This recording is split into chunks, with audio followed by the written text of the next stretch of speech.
Hello, I'm Paul Camuti and I'm a pastor at Real Church in Tulsa, Oklahoma, welcoming you to another segment of Restoration. You know, over the years there's been a lot of debate over whether America's been founded as a Christian nation governing by Christian principles or a purely secular nation. And you know, I found out during the founding era that some prominent atheistic secularists came to America from Europe to check America out after the founding era. One such man was Paul Camuti. He was a Frenchman. Now, I might have mispronounced his name, and I apologize if I did. But he came to America during 1833, and he wrote about his journey in a book called A Moral and Political Sketch of the United States. Here's a portion of what he wrote, and I quote, "There is no country in which the people are so religious as in the United States.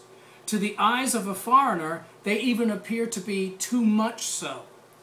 The great number of religious societies existing in the United States is truly surprising.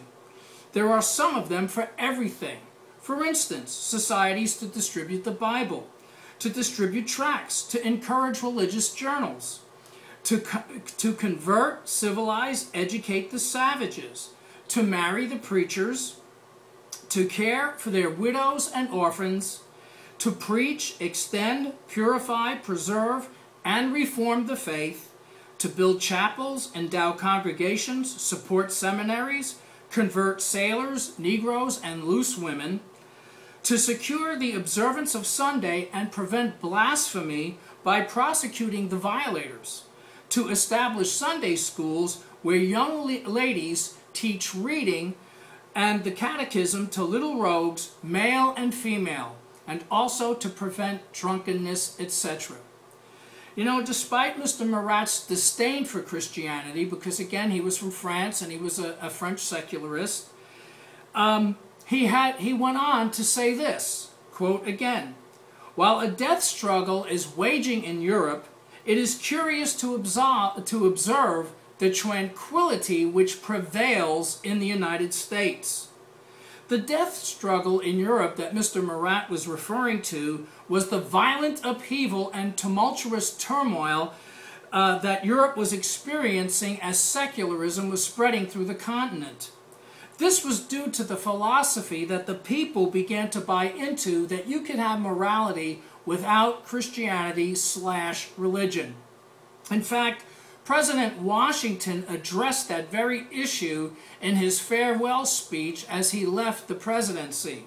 And by the way, those quotes that I read you from Paul Camuti, I obtained those quotes from books.google.com/books. Hardly a Christian bastion. Another secularist was a woman by the name of Harriet Martineau of England. She traveled through America from between 1834 and 1836 and published her writings about that visit in 1837 in a work called Society in America. Just like Mr. Marat, Harriet Martineau disdained Christianity. Yet despite her misgivings towards Christianity, she said this, "The institutions of America are, as I have said, planted down deep in Christianity. Its spirit must make an effectual pilgrimage through a society of which it may be called a native.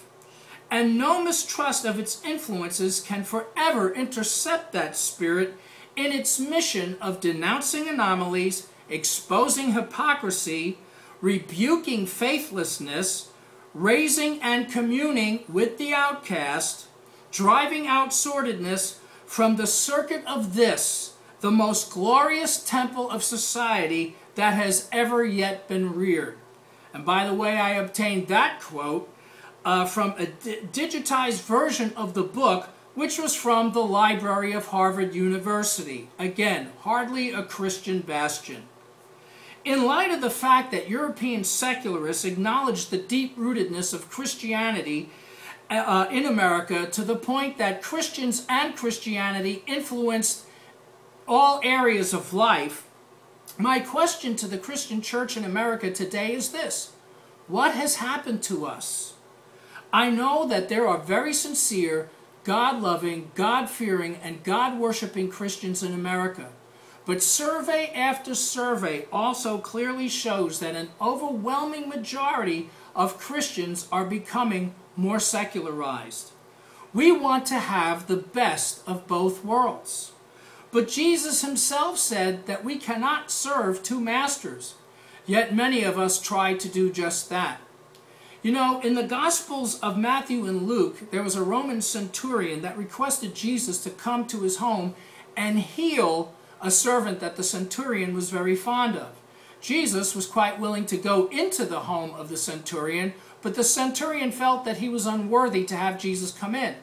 So he said to Jesus, "Just say the word, and I know my servant will be healed." The Gospels show that that servant understood, that centurion understood the principle of being under authority and having authority. The word for authority in both passages in the Gospels of Matthew and Luke is the Greek word exousia, which has in its meaning the right to exercise power and authority. So just as the Roman government gave the centurion the right to exercise authority over 100 men, the centurion recognized that Jesus had the right to exercise God's authority. Now, the reason why Jesus had the right to exercise God's authority is because that Jesus completely submitted his humanity to the will of God the Father. In other words, Jesus submitted his humanity to serve God the Father on God's terms and not serve God on his own terms. Yet, many of us in Christianity today serve God on our own terms. Because of this, we do not have the right to exercise God's authority. If we serve God on our terms, and if we create God in our likeness and in our image, what right do we have to tell people that they have to repent of their sins? What right do we have to say that adultery is sin? What right do we have to say that chemical dependency and abuse is sin?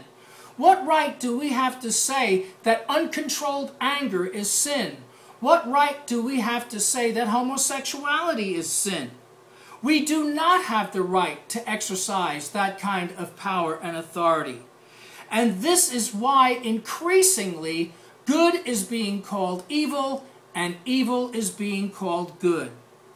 Christian church in America, I don't say these things to our condemnation. I say these things because I want to see the Christian church in America have the influence that it once had and move the way it did in the book of Acts. It would be better for all Americans, even non-believers, if we truly repent and truly serve God with our lives and not with our lips. Do you realize that the Egyptian Potiphar, a man who worshipped multiple gods, and Egypt, that was a polytheistic nation, were blessed because of the obedience of Joseph, who kept an excellent spirit before God and was obedient to God? In Genesis chapter 22, when Abraham almost offered up his son Isaac to God, the Lord spoke to him and said that all the nations of the world would be blessed through Abraham's seed due to Abraham's obedience. Galatians chapter 3, the Apostle Paul goes on to say that anyone who has Christ is the seed of Abraham. So what all this means is if we are obedient to God, the world can be blessed.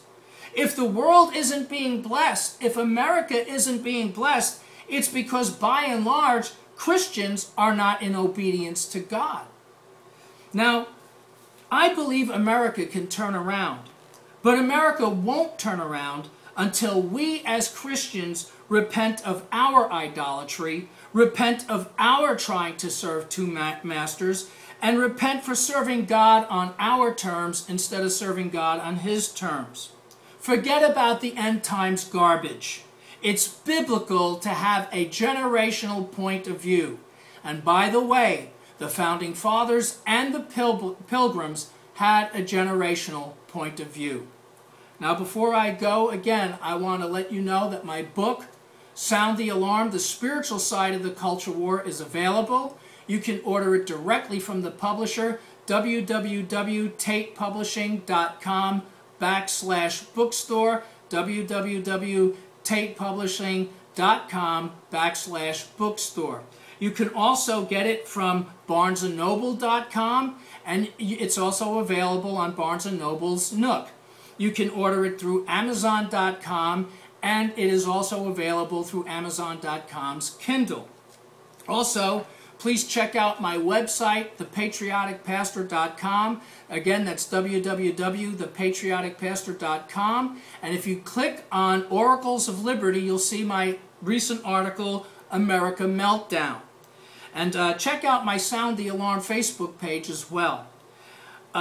Even if you disagree with me, I'd still like to hear from you. So you can write me at The Patriotic Pastor, care of Real Church, 315 South Sheridan Road in Tulsa, Oklahoma, 74112. Again, that's The Patriotic Pastor, care of Real Church, 315 South Sheridan Road, Tulsa, Oklahoma, 74112. Or you can email me at thepatrioticpastor@yahoo.com. That's thepatrioticpastor@yahoo.com. Until next time, God bless and God save America.